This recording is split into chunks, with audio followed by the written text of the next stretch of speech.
All right, welcome to Jets post-game overtime, an exclusive live stream on SNY.TV. Our guys will hand out their full report cards from the game and much more. Of course, I'm alongside Chad Cascadden, Coach Mike Westhoff, Ray Lucas. Yes, let's start with the offense. Ray, what's your grade? I gave him a D, and the reason being 2-11 on third down, 3 drops by Brandon Marshall. This grade could have definitely been higher, but to me it goes back to they're starting really well and they're not finishing. You're not finished. If you go 2 of 11, you can't sustain drives. And what does that make you do? Put your defense on the field way more than they're supposed to be against a guy like Ben Roethlisberger. D for me, Coach. Mike? I gave them a C.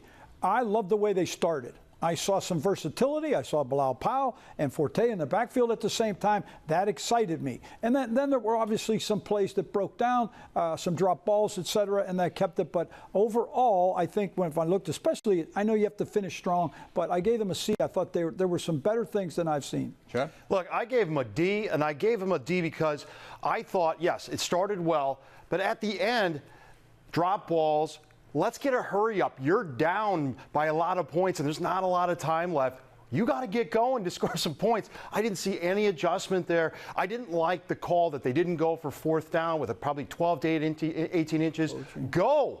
And that's probably more coaching, but I never got the sense that there was urgency to win the game.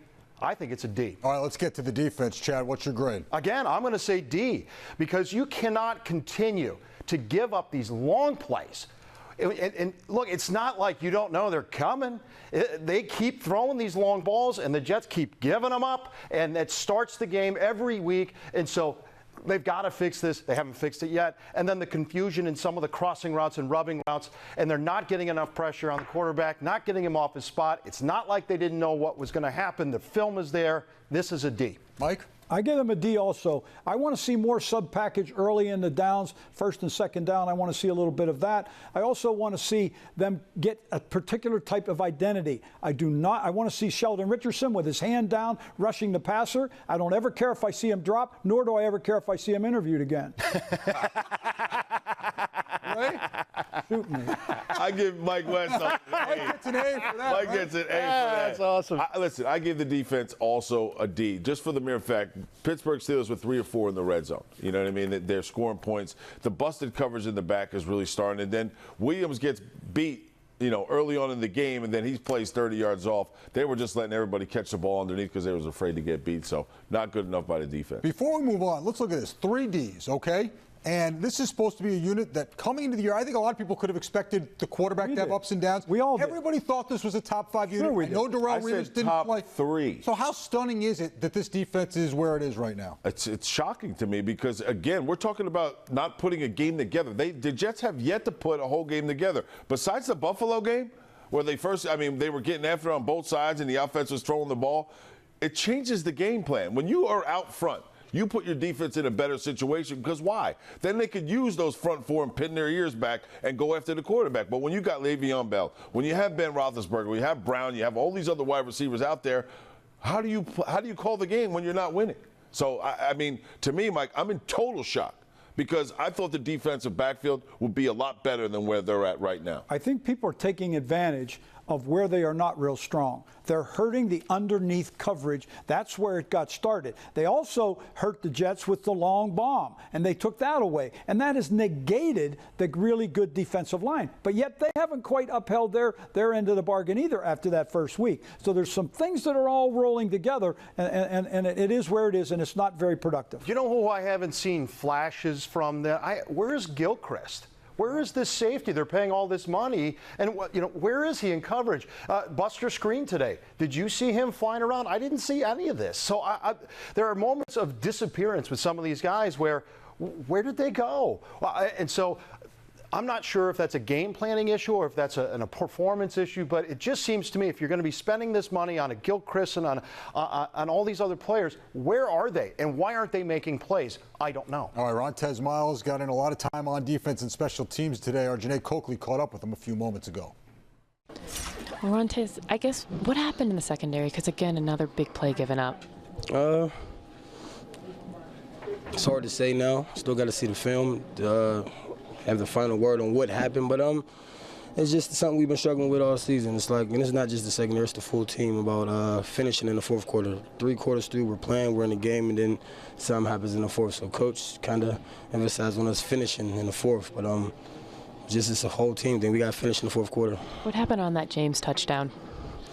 James, is that the tight end? Yeah, tight end. Just miscommunication again. You know, something that happened a week ago or two. You know, communication problems, and something that could be fixed. It's not nothing major.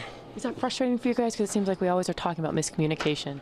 It can be frustrating. You know, we've been in the system long enough. Some things, we got a lot of new guys too, though. But last year was even new, and we eliminated them problems in big plays. So we know we could do it. We just got to get everybody on the same page. And on a positive note, talk about that fake field goal. What was your thought in that? Well, hat off to Coach Boyer. He been calling it all week. They're going to fake it. So there was times I came out of the rush. Buster came out of the rush on the fake. Buster actually came out and contained the edge. So I was already rushing. But by Buster coming out for the safe call by Boyer, great call by Boyer, gave me enough time to react and get there and make the play. Are you confident that this team can turn things around? We did last year. We went on a losing streak. We came back and won with 5 or 6 or something like that, almost just missed the playoffs. But we done it before, and it's nothing that we can't do again. It's just on us and here. We got to do it. For you, how fun was it for you to play at Heinz Field, and what does it mean for you to be playing here? I definitely had fun, but it's a bittersweet feeling when you can't go home with the win, because that's the most important stat, and that's the most important thing about playing here is the win. But it felt good to see my family and friends, and a lot of people knew me that was here, and it was a good feeling, but like I said, bittersweet. All right, thanks, Ron Tez. Thank you. Appreciate it. Back to you. All right, talking about his big play and his tackle. For much of that on the fake field goal Steelers run, let's get to special teams. Coach, what grade are you giving this team? I give him a C-. I was glad to see Ron Tez speak positively about his coach, Brant Boyer, who I certainly think a lot of. They made a really nice play against that fake field goal and stopped it and should have given the offense better momentum. They've been good in the coverage. Not great, but pretty good. Now, they gave up a punt return today, but this guy is as good as there is running that ball back. I'm very disappointed in their lack of productivity, and also punting has got to be more specific. You blast the ball down the middle to Antonio Brown. Look out now, because it's coming back at you. Chad. Yeah, I gave him a C. Similar to what he said. I thought the punter did an okay job. I thought coverage did okay, but did give up that one. And then again, it's these, these gunners that go down. They try to get the ball within the 5-yard line. And there was 2 times today that they had a chance that if they were to get that ball down there, you get to pin the Pittsburgh offense way back. That's a big deal in this game. And so I gave them a C for that. Right? D. For all the reasons. I mean, when you really think about it, if you're not going to get the ball on a kickoff return and you're not going to bring it out to the 25, stay in the back. Stay back. Stay in the back. That's a good point. It's really just so frustrating. When you have an offense that's struggling like the Jets are, put them in a position to be successful. You know, I get it. I was a player. You only get so many chances. I mean, you catch that ball, and that's what you do. You want to bring it out, but you got to be smart about it. So I give him a D. All right, let's get to coaching. What grade do we give the coaching staff? Mike, what do you got? I give him a D. I was very disappointed in the punt at the end of the game. I thought that was strategically a very not going for it on the 4th, 7.5 to go. Should have. Well, absolutely. You've got to. I think you have to go for that. I don't like the challenge. I think that's a very difficult play to challenge. You know, the way it is, when that knee hits, it's where the ball is. And unless you have definitive evidence from someone up top that's getting to you and saying, hey, they really blew this, and you know it, you're not going to win that challenge. Don't do that. So that costs a timeout. But yet, the whole thing, the team, there's some pieces that are missing that the coaches have to figure it out and get this to the guys so they can execute them better, because you're getting beat on the same mistakes. I gave him a D. You know, when Mike talks about the challenge flag, I wouldn't have had a problem with the challenge if he would have went for it on 4th down. That's a valid point. I mean, if you're going to challenge a play, to me, I'm thinking you're buying yourself some time so you can figure out what play you're going to pick to go for it on 4th down. You know, I agree with Mike. The 4th quarter, he said they had a couple 3-and-outs. I don't remember the Steelers ever going 3-and-out in the whole entire game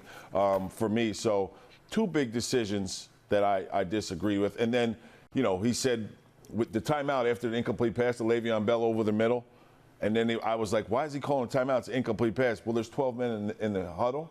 That's coaching. That's coaching D. Chad. Yeah, I gave him a C. I just feel, and along with all the things they said, I just feel like sometimes you don't have to wait till halftime to adjust. And sometimes they need to adjust, especially on defense, and a lot of these big plays or any of these crossing routes you see, these things can be adjusted to on the sidelines during the game, and it just feels like week in, week out, It's the same thing over and over. And on offense, it always seems that they come out fast and they seem to sputter toward the end. To me, that feels like coaching. So for me, it was a C. How much, when you talk about coaching, how much of this falls on the coaching? The way the offense has performed in the second halves of games, and then also the fact we continue to talk about miscommunications in the secondary over and over again. I think it's hard for a lot of people to understand what's the divide. Is it the player's fault, the coach's fault, some of both? Where are we here on this? It's a little bit of both. I mean, if there's miscommunications and it continues, then the coaches have to address that. The coaching had nothing with Brandon Marshall dropping a ball right in his hands. I mean, come on, catch the football. This is one of the great receivers in the NFL. Keep the drive alive. Go down and score. Who knows what happens? Coaching isn't forcing a ball into coverage where there's five guys. No, there. he's not. So nor does he take when they run the crossing route underneath and two guys go and jump the same guy and they're wide open in the end zone. So there's a lot of things to point fingers is the worst thing. But everybody has to take blame part of the responsibility. Because in this game, you have to have a good game plan before you cross those white lines to be successful, but then it comes down to execution. So it's a 50-50 thing with me. I would say maybe 60-40 players to coaches because the coaches never cross that white line. Correct. They put you in a position to be successful, and then you got to execute. But at the same time, Mike and me, Chad, we've all been talking about some of the questionable calls, not going for it on fourth down. When you haven't stopped the Pittsburgh Steelers all day, and you said you pin them back in the defense. I mean, what game are you watching? It's the Pittsburgh Steelers. It's the Pittsburgh Steelers. Yeah. So, I mean, that stuff is coaching. You know, the kid returning the ball from the kickoff every single time, that's coaching. Yeah, I agree with stay in the back and don't do that again. Yeah. Give us a shot. You know, with everything going on, right, you would think that all these guys would be negative. And they're not. They're actually coming out, other than maybe Sheldon coming out and not giving the best interview.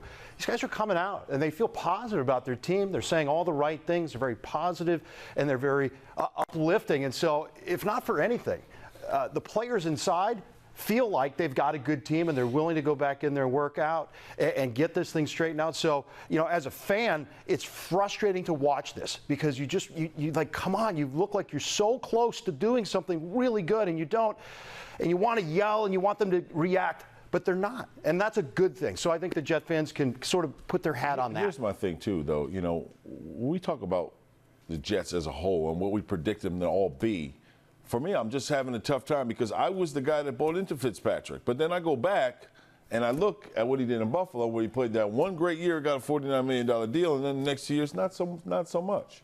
Now, is it because Marshall dropped 3 passes? Could be. Was it because he's making bad decisions? Absolutely. But then a defense that I thought was not top five. Stop saying top five, Jonas. I'm saying 1, 2, or 3. And they're not even close. And they're not even close. You were top 3. You were adamant about it. I say top 5 because the world works in 5s. No, well, I work in 3s. 1, 2, 3. That's top. I got it. But let's talk about Monday Night Football now. How did the Jets reset? Go to a tough place to play in Arizona and get ready to play here. Who cares where you go on Monday night? Yep. It don't matter. I'm not kidding. I loved it. I don't care. I knew everybody was going to watch, and I didn't care what my role was. Whatever I was going to do, I was the most excited. I couldn't wait to get there. And I watched some great players. Dan Marino, I remember Dwight Stevenson, of how they got prepared for Monday night. It was exciting. And the guys we had here, I can remember Curtis Martin and what he was like on Monday night, how he prepared. And all of a sudden, come on, it doesn't get any better. I could remember Parcells, and the first Monday night game I ever played against a guy, Pete Carroll, who cut me like a year before. In the preparation, and I don't want to say this where people say, oh my God, you're preparing different because it's Monday night, but you are preparing different because it's Monday night, because every single thing is under the microscope. Every single thing you do is under the microscope. Everybody watches it, right? And the fact that is, the guys that really want to get there, that's when you can shine. Yeah. So I don't care if I was going to London, and if it was a Monday night game, guess what? I'm ready to rock and roll. 1-4, it doesn't matter. Throw the record out the window. The Jets are in a must-win situation in Arizona. Everyone will be watching, and everyone will be critical. That's what's up for Monday night. I just remember taking a big, long walk because I was so excited to play that I thought I was going to lose all my energy, and I had to go for a walk and calm down because, like you said, everyone's watching. It's in Arizona. Arizona's a good team, and that's a really good test. And by the way, this is Bowles going back to his old team, so there's a lot of great storylines for this game. How did the Jets block out, and you're starting to hear it already, 1-4, how hard it is to make the playoffs. 1-4. How do they block it out and live with the mantra you always hear, which is just worrying about the upcoming game? When you're out there on the field as a player right inside the lines, as we've talked about, you guys have, or as a coach when you're right there. What happened before, you don't care. When that guy's punching you in the face, you're not worried about where you are. It's your responsibility to play the play. My whole goal as a coach was to win every single play. What had happened before, I tell you the truth, I didn't care. And I wanted the players to feel the same way. The great ones, that's the way they talk to me. I know that's what they did. And I would have loved to have done it if I could have kept going. I didn't make it. Give me a break. It's the way it is. It's Monday night. I'm excited. Yeah. I haven't put a friggin' helmet or shoulder pad or a chin strap on in I don't know how long. But when Monday night games come on, yeah. I mean, good Lord, wifey and the kids, get the hell away from me. I am focused. And you've blocked out 1 and 4 at that. Absolutely, hell yeah. I mean, when you think about it, this is a tough loss for the Jets, and you can't just say, Brandon Marshall, woohoo, I'm on to the next. I wasn't built that way. I took the loss home with me. I mean, I left my wife in the parking lot after one loss. Just left her there. Just got my car and drove away. I mean, that's how much. I mean, that's not funny, but it's funny. What I'm saying is, I get it. Some people take it a little bit differently. I had a guy, one of the best coaches of all time, Parcells. You knew on Monday morning when we came in, he didn't sleep. You could tell he didn't sleep. But there was other guys that could get past it pretty quickly. As a quarterback, I was conditioned to, after one day, let it go. And the great coaches make sure their players let it go. I always knew there was a reason I never asked you for a ride home. Don't, because I'll be left here. The Jets, I'll be staying with Gus as in soon Brooklyn. as this makeup comes off, guess what? You left. I'm well aware. All right. Well, it should be interesting, and of course, we will be here for all of your post-game coverage and all the good shows leading up to that game. So we hope you tune in for that. Thanks for tuning into the live stream of Jets post-game overtime. Bookmark SNY.TV and thejetsblog.com for more Jets Steelers coverage and analysis. For Chad Cascadden, the coach Mike Westhoff, Ray Lucas, I'm Jonas Schwartz. We'll see you next time. Have a good rest of your weekend, everybody.